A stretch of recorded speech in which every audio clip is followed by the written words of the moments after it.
Welcome to This Week in Adventist History.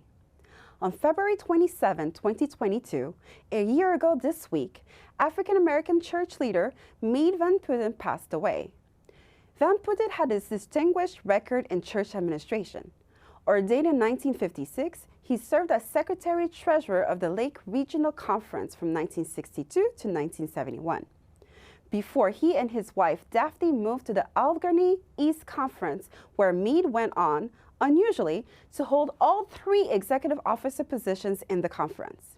He was treasurer from 1971 to 1978, served as secretary from 1978 to 1981, and was then president of the conference for 7 years. In 1988, Meade Van Putten moved to the world headquarters of the Seventh-day Adventist Church when he became associate secretary of the General Conference. He held that position for 2 years before becoming under-treasurer of the North American Division in 1990, an office he held for 5 years before retiring in 1995. This is an impressive curriculum vitae, but colleagues remember more than someone who simply filled a series of administrative positions.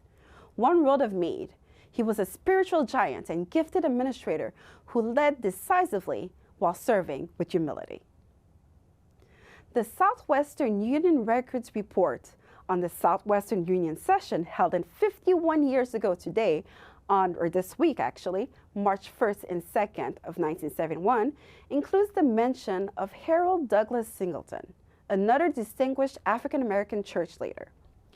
Singleton and Harry Kibble were the first two African Americans accepted into the General Conference internship program for ministers.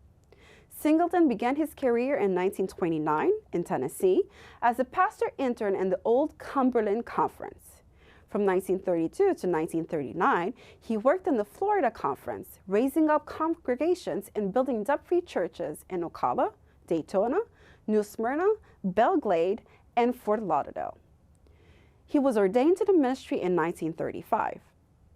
In 1939, Singleton and his wife Mary Louise moved to the Carolina Conference, where he worked until 1942, when he accepted the call to serve as the Secretary of the Southern Regional Department of the Southern Union.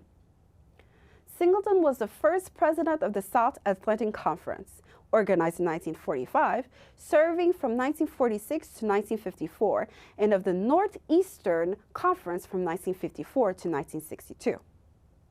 At the General Conference session of that year, he was elected as the General Conference Regional Department Secretary. From 1966 until he retired in 1975, he served as the Associate Secretary of the General Conference. Singleton is remembered for more than his 46 years of service. He is remembered as well for mentoring many Black Seventh-day Adventist leaders, such as Edward Earl Cleveland, Warren St. Clair, and Calvin B. Brock. Singleton's story and others like his can be found at the encyclopedia.adventist.org. This has been a look at This Week in Adventist History.